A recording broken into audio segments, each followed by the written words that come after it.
一命二运三风水，风水好坏和你大有关系。欢迎大家来到今天的小酱汁命理讲堂。今天小酱汁主要给大家讲讲只渡开金花必爆发的发大财手相。一、权贵纹，在大拇指的指端若是出现星花纹、六花纹、锦花纹等，都被称之为权贵纹。若是在手上有此纹路，则这样的人天生富贵，无论是生活还是事业上都会有贵人相助，家里的经济条件强，能够做到全才两的，日后必定会有非常好的发展。二、纹豹纹，若是在大拇指的第一节与第二节上有一条或是两条横纹，则被称之为纹豹纹。通常有此纹路的人，文采出众，智慧能力也会比较强，适合在艺术上做出大的成就。但是命中劳碌，需要比别人付出更大的努力，但是一旦成功，必定能够做到飞黄腾达。三、偏财纹，在手相中，若是大拇指的第一节与第二节之间出现网状或是纵状纹，就被称之为偏财纹。有此手相的人，头脑灵活，知道如何抓住赚钱的商机，眼光毒辣，一旦抓住良机，一定能够大赚特赚，获得非常大的财富，有望一夜暴富，身价暴涨，甚至会突破100万身家。二、指头上的纹路看运势性格，手上除了手纹外，指头上的纹路也能判断出性格。我整理了下指纹看性格，大家可以对照下面的文章来对照下自己的性格对不对。注意 O 为斗，手指肚上纹路形成一个闭合的圆圈环绕状，又叫螺。 X 为簸旗，其余任何图案一般就是纹路不闭合，开口向下。提示：男左女右，男人看左手，女人看右手。顺序：大时中午小，性格简述。一、X 有点能力，思想波动，不够坚定，但是讲信用。二、X 朋友多，工作有成绩，感情深，性格开朗。三、O 有信心，办事积极，有些领导能力，身体健康，但亦有挫折感。四、S 信用心强，心地善良，注意诚信。五、XXXXX 温顺有耐力，性格朴实，为人正直，不够圆滑。六、Go 善于言语，多有谋略，以自己思维为主。七、Ferxo 机智，狡猾，不易被骗。八、Fer 容易感情用事，个性活泼，总想是一事。九、Coco 稳重，有活动能力，有信心。十、Coxo 活动能力超群，能充分理解事物。11、K 感情丰富，不稳定，多易冲动，活动能力强。12、K 易动感情，愿意助人。13、Oxo 感情丰富，有活动能力，好表现自己。14、Oxox 易动感情，才貌超群，肯为人设想，通情达理。15、Oxox 手巧，有能力，遇事冷静，表面急躁。16、Coxo 为人热情，有点爱吹牛，但有时积极稳重。17、Oco 不听劝，感情丰富。18、Cos 手巧，聪明，比较执着。19、Oxo 做事漂亮，口是心非，难拒绝异性。20、Ferox 有经验，办事认真稳重。21、Cooks 感情强烈，活泼，有耐心，自尊心强，但服从分配。22、Oxos 好奇心强，有志气，有远见。23、Cool 能说能干，性格急躁，自尊心较强。24、Oxo 想象力丰富，个性强，运气好。25、XOXOX 做事无计划，有活动能力，有热情。26、Cooks 斗争性强，性格坚强，不会退缩。27、Author 性格温顺，善于为人处事，做事圆滑机智。28、Boss 强烈求知欲，做事坚强，文武兼备。29 cos 有原则性，有活动能力，待人热情。3. 手上这些纹路会有贵人来帮。首先看手型，无论手掌大小，只要手看起来厚实有肉，这样的人就容易有福气。通常一个人若手掌手背都是肉肉的，这样的人贵人运不错，可得到贵人的帮助。而一个人手上青筋暴起，那么贵人运缘分就比较薄弱，要靠自己奋斗。一点三角纹，在多种纹路中，三角纹是比较常见的手相特征。所谓三角纹，就是手掌上有几条小细纹构成类似三角形的图案。一般好的三角纹特征是线条笔直清晰，并且三面无缝隙，为大吉大利的手相。而如果三角纹在指下方的话，则容易有贵人，特别是在无名指与小指下方。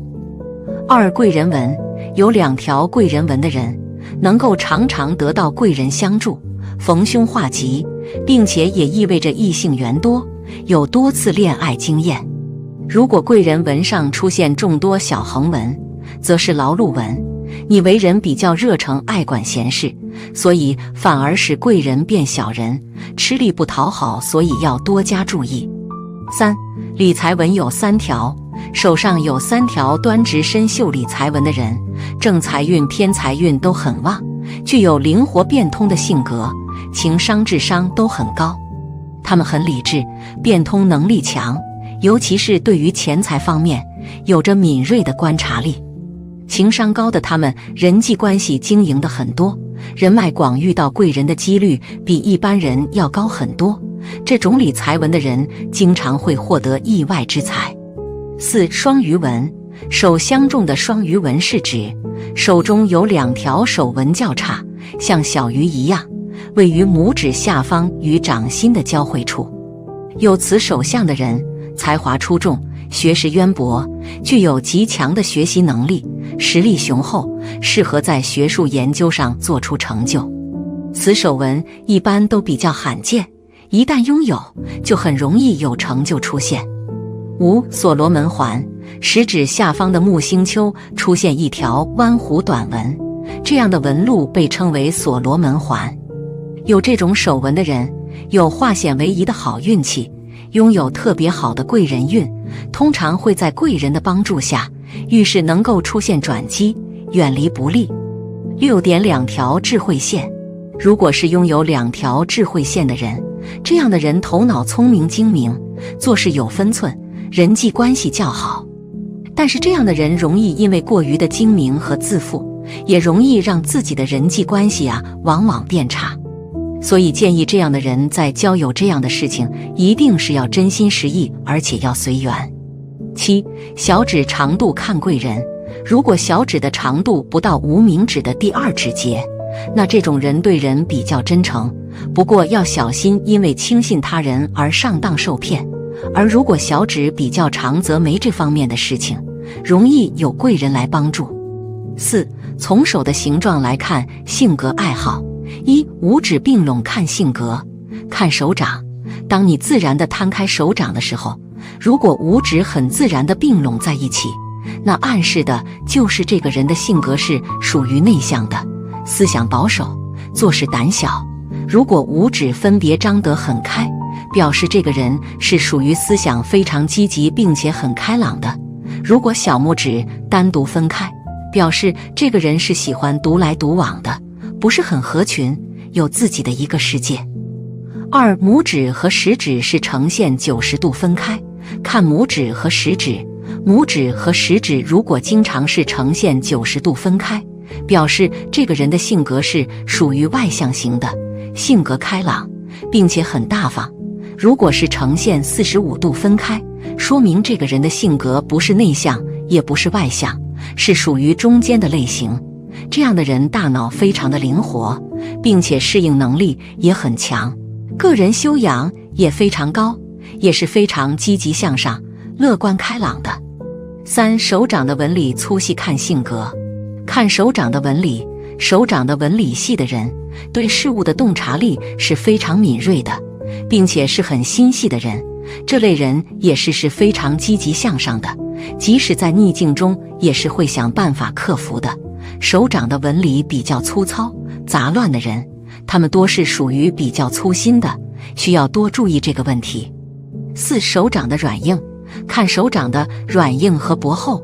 手硬的人，他们体力是属于比较好的类型，也就比较的重视当下的利益，对虚名则反而没有那么在乎。而手软的人，他们的思想会喜欢想得多，喜欢安逸的生活，比较注在外在的仪式感。5、手薄的人，他们比较会换位思考，会换立场去思考别人的问题。而手厚的人就比较的以自我为中心，多关注自己。手幅宽的人，他们思维十分的跳跃，很活跃，是属于外向的性格。手幅比较窄的人，这样的人就是属于喜欢说，喜欢根据理论再去实践的这一类人。6、关节很大，看手的关节和手指粗细，关节很大的人，表示他们在精神方面有比较卓越的能力，在分析问题上的能力上也是非常的突出的。手指修长的人是属于外向的，他们热情奔放，比较喜欢活跃的氛围，也十分的尊重人，也是比较聪明的类型的，但是带有冲动的倾向。手指粗的人是比较憨厚的类型，往往不懂得观察环境，反应会慢些。好了，今天水风水好坏和你大有关系，欢迎大家来到今天的小酱汁命理讲堂。今天小酱汁主要给大家讲讲俗话三角纹在手，妇道99，三角纹在哪里，到底准不准呢？在中华民族5000年的历史传承中，古人通过各种经验总结了许多民间谚语，现在已经成为中华民族不可分割的一部分。在这些传统文化中，这些内容简单的谚语蕴含着深刻的哲理。不知道大家有没有听过这样一句话：三角纹在手，妇道99。三角纹在哪里？这个说法准确吗？让我们仔细看看。马云的成功让很多人嫉妒，很多人甚至研究过马云的手掌。马云的手掌有非常明显的三角形线条，手掌中的3个主要指纹线条有3个交接点，呈现出三角形，非常醒目。事实上，三角纹是由4个人手掌中的重要线条组成的，其中起主导作用的是事业线，它呈南北方向贯穿手掌中心。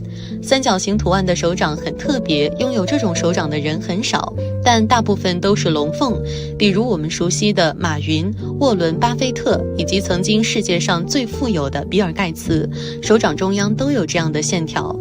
2. 那三角纹在手，妇道99，三角纹在哪里？如果一个人的职业生涯线上有三角形的图案，职业生涯线底部的位置意味着这个人运气好，部分财富可能会继承祖先的遗产，或者进入公司后很快成为某个部门的领导。如果中指下方有三角形图案，说明这个人属于大器晚成的类型。虽然他年轻的时候事业没有太大的改善，但也不会有太大的波折和困难。他中年事业有成，理想抱负可以实现。如果无名指下方有三角形图案，说明这个人学习能力强，艺术细胞好，属于多才多艺、才艺出众的类型，一生都会有很大的成就。如果无名指下的位置有三角形图案，说明这个人很聪明，有管理能力，可以往商业方向发展。另外，他的职业生涯很好，这是一个必须有所成就的吉祥形象。如果食指位置有三角形图案，说明这个人外向活泼，做事认真，毅力好，抗压能力强。另外，他做事严谨，通常能事业有成，才华不会被埋没。如果三角形图案恰好位于事业线和智慧线的交汇处，说明这个人不仅事业好，而且很聪明，尤其是思想天赋高，能在学术理论上有所成就，口才好，是个人才。3. 传统的相学技巧真的准确吗？如今，大多数人不在乎各种相学技巧，认为这是胡说八道。的确，古人的认知水平确实有限，总结出来的一些规律只能针对当时的情况，但如果相学技巧是基于大数据的，也是可预测的。比如现在街上的一些算命先生，在初步与客户沟通后，通常可以判断对方的年龄、家庭，甚至家里的摆放。相学主要注重观察和经验的结合，从而对人做出基本的判断。如果你想对一个人有更深入的了解，你必须综合很多方面，所以通过相学的技巧来取得好运是不现实的。无论是民间谚语还是相学，都是中华传统文化的一部分，虽然有一定的局限性，但也是古人经验的总结，关键是看我们怎么用。2. 就好比男怕耳山风，女怕鼻漏空，这类人有啥特殊，令古人如此忌讳？冯梦龙在《醒世恒言》中曾有一言：人不可貌相，海水不可斗量。这句话是说不能光凭借外貌来认识一个人，但外貌终究是人与人相遇时最容易注意到，也是最先注意到的一项特征，诸如性格、学识等均需要加深了解后才能略知一二，因而通过外貌来评价一个人也是非常常见，并且也是最难以避免的一种评价方式。1. 我国相学中就有相面一说，相学就是通过分析人的形体外貌、举止情态，以评定人的秉性，乃至预言一个人的命运的一种学说，这是观测人的一种方法，通常分为手相、面相、骨相、气色等多种方面，在中国有着悠久的历史。最早的相学可以追溯到春秋时期，在《左传》文公元年中就记载了公孙敖令叔服为2个儿子看相的故事。相学一般是将人的气场与命运结合起来的，合称命相。这种命相的看法以子平四柱最为流行，也就是我们常说的生辰八字。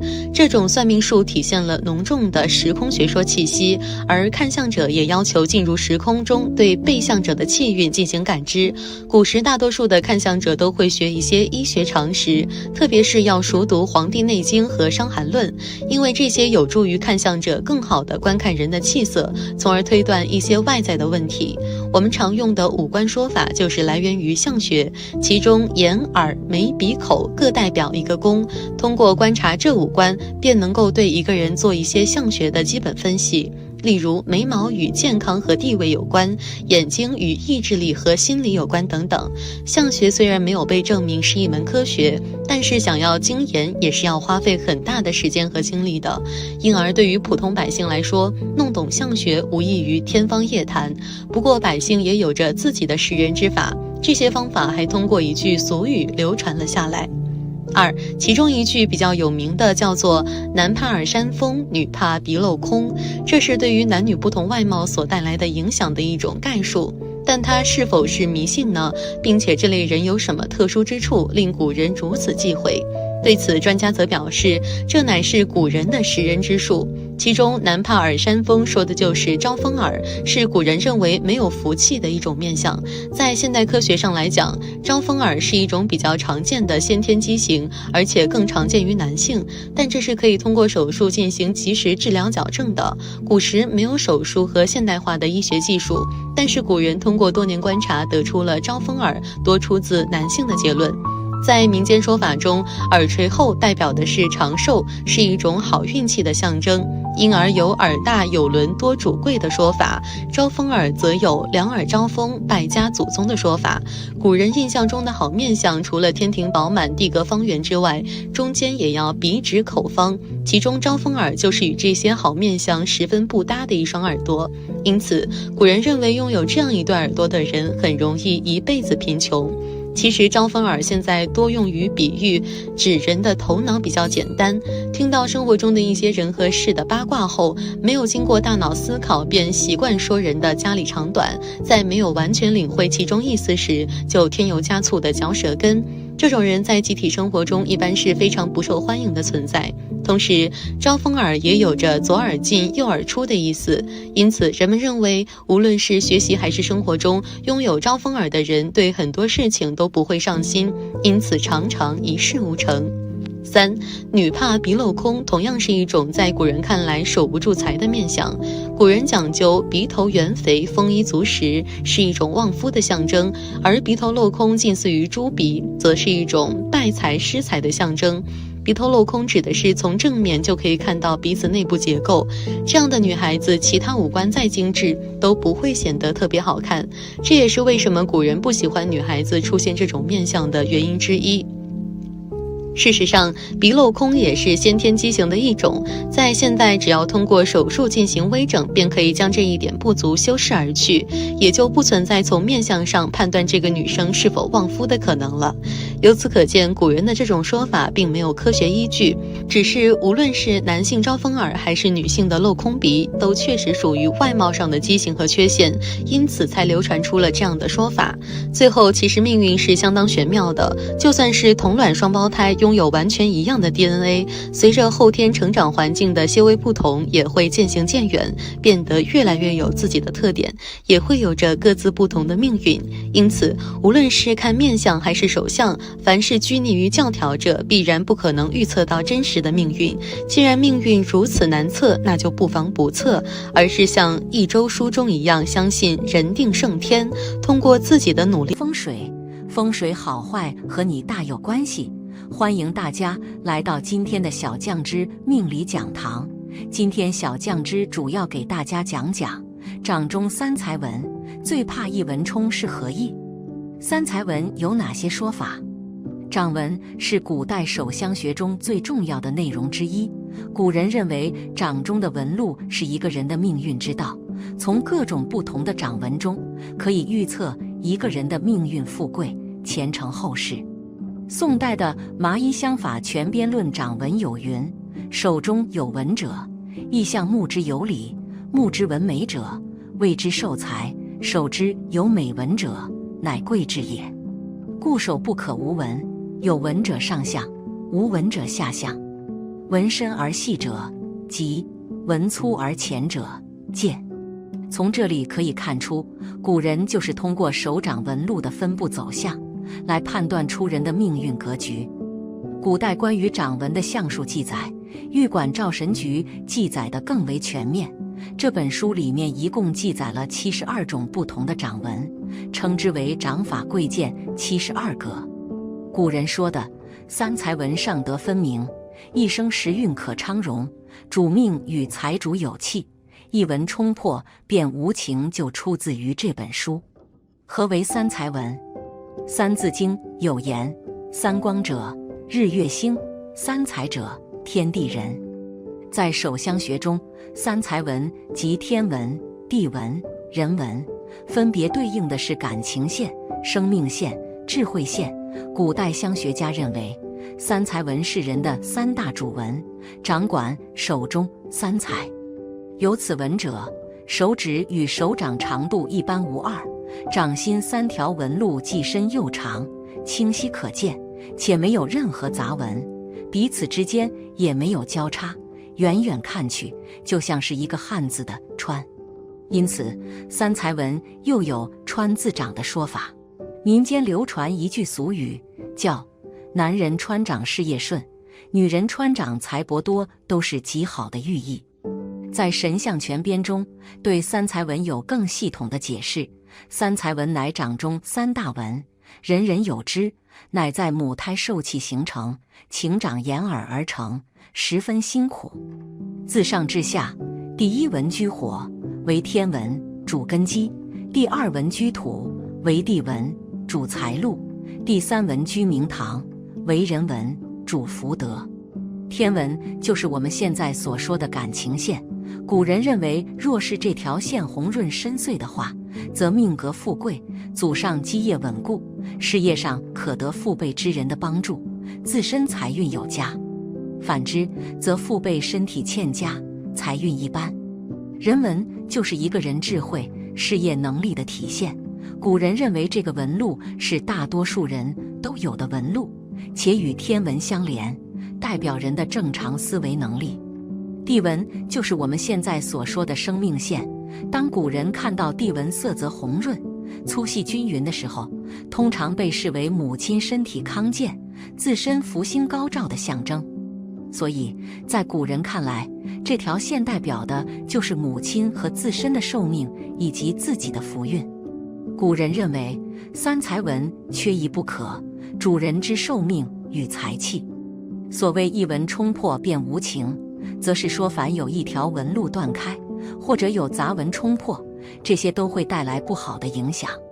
不过《无常经》中说相由心生，境随心转，命由心造，福自我造。实际上现代科学已经证明了掌纹确实能够反映人体的境况，但以此来预测人的一生却毫无科学根据，所以无需泥足深陷耽误前程。每个人的命运都是把握在自己的手里，勿以善小而不为，勿以恶小而为之，便能自然得到更多福报。第二，6种越老越有钱的手相。而妇女贵，老年必定发达。一、生命线有分支向手腕延伸，生命线起于食指与拇指的中间部位，呈圆弧形抛物线延伸至手腕横纹，在生命线的末端开始分叉，并且分支向手腕延伸。有这种手相的人，则代表此人是属于越老越富贵的类型。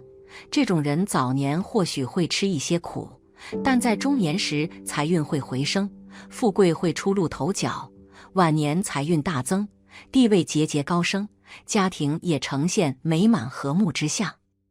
二、手掌心有2条玉柱纹，玉柱纹是从手掌出发，若是有2条玉柱纹，则一条延伸到食指下面，一条延伸到中指下面，这种手相是晚年得运的吉象。拥有这种手纹的人，在年轻时目标模糊，没有理想，不知道自己要追求什么样的生活，所以大多一事无成。随着年龄的增加，经历多了，就知道自己想要什么，并且能为之奋斗。中年时会遇到大机遇，运势越来越旺，子女聪明孝顺，晚年福禄大增。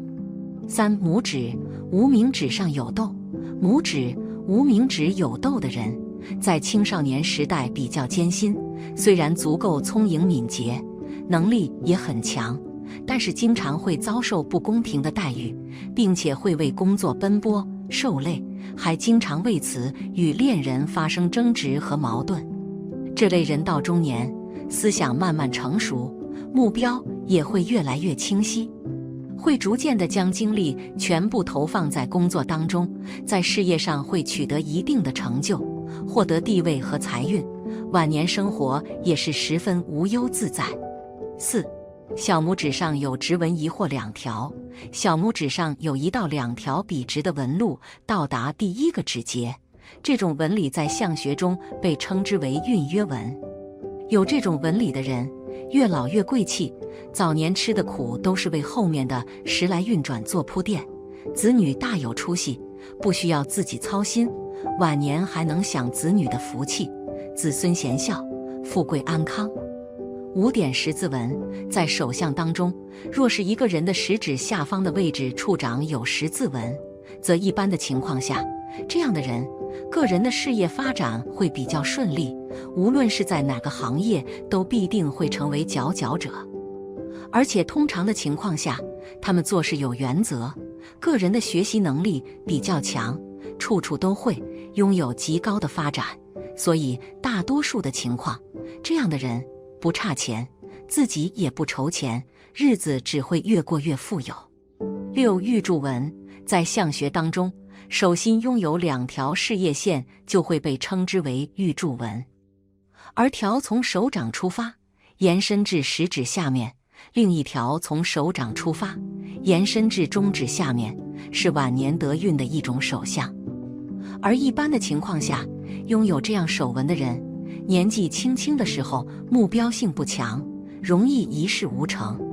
随着阅历的增加，人生目标变得清晰，并能为之奋斗，中年会因为碰到机遇而成功。这种手相越是到晚年，好运越来越旺，子女聪明又孝顺，晚年福禄皆沾。总的来说，手相抱负纹在传统的手相学中是一个备受关注的指标，但它并不能成为推测未来和实现成功的唯一依据。作为现代人，我们应该保持理性和科学的态度，通过自己的努力和才能来实现自己的梦想和目标。第三，宁叫龙吞虎，不让虎吞龙是啥意思？你的手掌是哪种？龙虎指啥？在我们老祖宗为我们留下的宝贵的文化遗产中，识人术便是其中的一种。老祖宗认为，我们可以从一个人的眼神、笑容、言谈举止，甚至是他的长相来看出一个人的内心世界，甚至是他们的福祸贵贱。古往今来，老祖宗们在识人之路上进行了诸多尝试，有从人们的长相来看的，有从人们的骨头来看的，有从人们的出生年月来看的，还有从手来看的。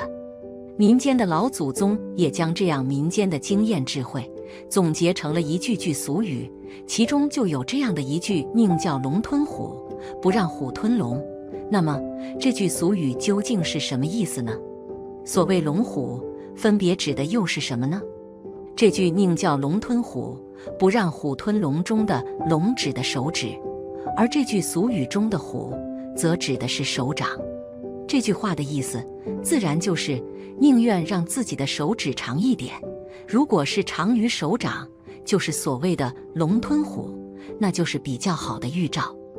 而如果是手指比较短，甚至比手掌还要短，那么回是虎吞龙，这样的手自然是比不上手指长于手掌的人了。其实这样的俗语存在一定的局限性，也就是说，在我们当代人看来，这句话说的不太客观。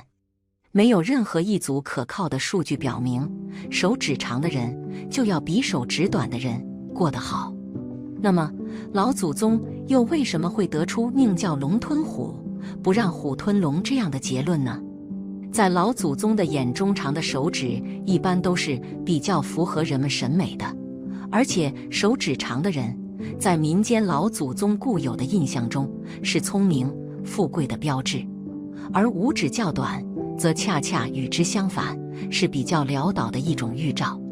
好了，今天的分享到这里就结束了，希望大家能够喜欢，记得给小酱汁点点关注和小铃铛，小酱汁会继续给大家分享更多有趣的命理内容，我们下期再见。